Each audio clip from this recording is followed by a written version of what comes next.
Amantíssimos irmãos, que a paz e a graça de Cristo esteja com vocês. Hoje eu gostaria de trazer uma devocional para nosso canal, que você está assistindo agora, dirigida especialmente aos líderes cristãos. Eu quero dirigir essa palavra a todo irmão, a toda irmã que tem alguma responsabilidade na obra do Senhor, no reino de Deus, e que exerce alguma forma de ministério. Sejam nas sociedades domésticas da nossa igreja, ou seja no campo mais intenso de um conselho, de uma junta diaconal e até mesmo do pastorado. Se você é um pastor e está me assistindo agora, eu quero que você medite comigo um pouco na palavra de hoje. Mas essa palavra também é uma palavra para todo cristão comum que persevera em sua fé.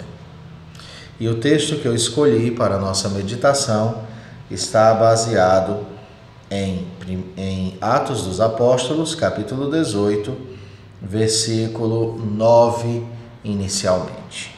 Esse texto diz assim: Teve Paulo durante a noite uma visão em que o Senhor lhe disse: Não temas. Pelo contrário, fala e não te cales. Queridos irmãos e amados amigos, existem momentos na nossa vida que nós nos cansamos. Nós nos cansamos não apenas fisicamente, mas também nos cansamos emocionalmente. Parece que naquele lugar onde nós estamos, naquela tarefa que nós estamos desempenhando, o tempo já chegou. Parece que é hora, finalmente, de nós arrumarmos as malas e partirmos para outro lugar. É hora aonde nós, às vezes, olhamos para as situações e elas parecem tão difíceis para a gente servir a Deus ali, que a gente diz, não dá mais para continuar. Infelizmente, é o meu tempo de partir. Algumas vezes eu acredito que sim, que de fato Deus fecha o tempo onde nós estamos porque Ele quer nos usar em outros lugares. Mas outras vezes não. Outras vezes, apesar das provações, é dever nosso continuar se assim o Senhor nos conduzir a fazer. E por que estou falando eu isto? O texto que nós acabamos de ler, ele se dá no contexto da plantação da igreja de Corinto. Se você observar na sua Bíblia, o versículo 5 e 6 diz que quando Silas e Timóteo desceram da Macedônia, Paulo se entregou totalmente à palavra, testemunhando aos judeus que Jesus é o Cristo. Paulo dividia o seu ministério entre a fabricação de tendas, ali em Corinto, e a pregação. Quando Silas e Timóteo chegam, Paulo se dedica com exclusividade à pregação do Evangelho. E o foco de Paulo era anunciar Cristo nas sinagogas. Isso você pode perceber no versículo 4, quando diz que todos os sábados discorria na sinagoga, persuadindo tanto judeus como gregos. Mas no verso 6, nós percebemos que Paulo recebeu uma dura rejeição ali em Corinto da parte de alguns.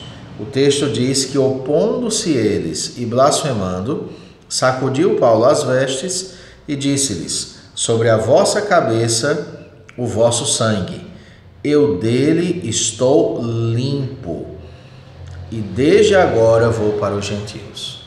Chega um momento que Paulo parece, irmãos, cansado. Ele parece um tanto quanto estressado.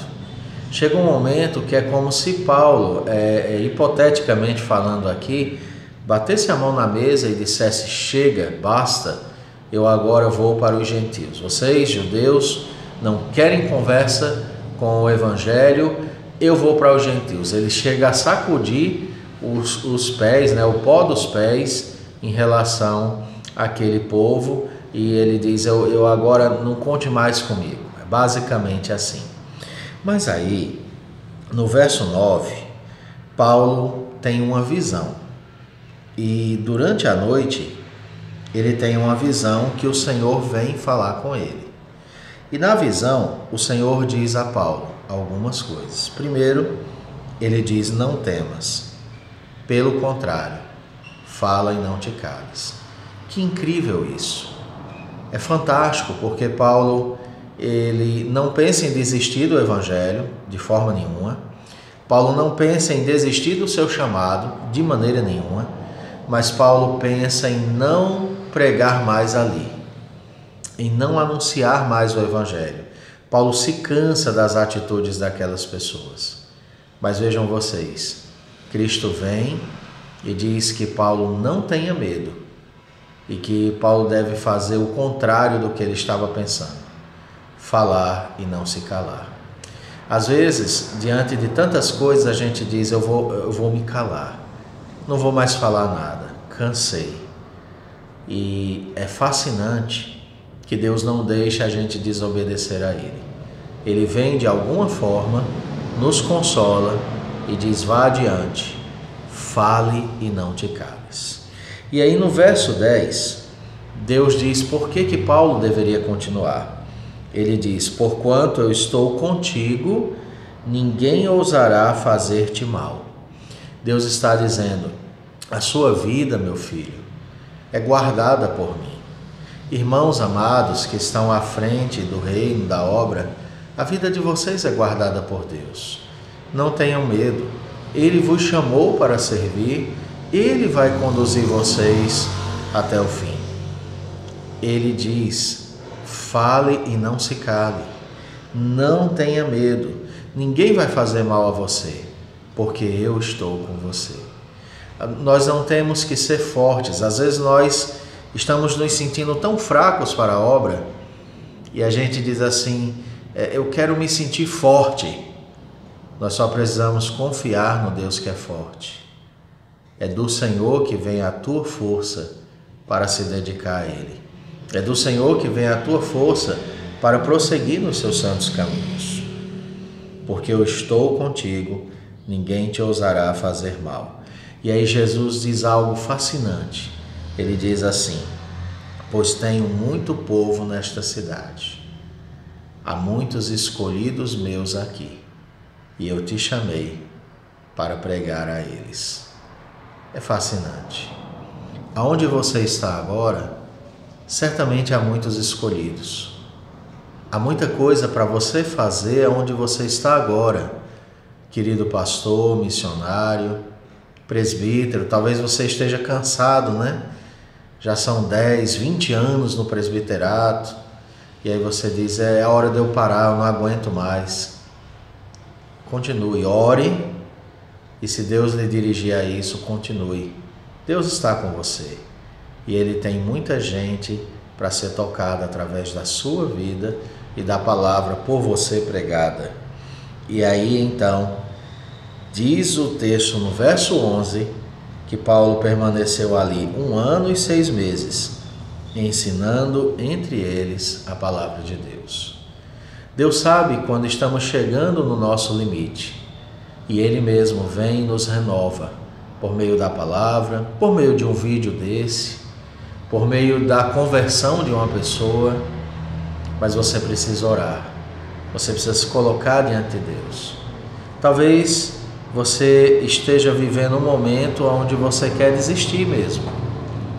Desistir do ministério, desistir dos cargos que você ocupa, desistir até de congregar, porque você se sente tão cansado e abatido.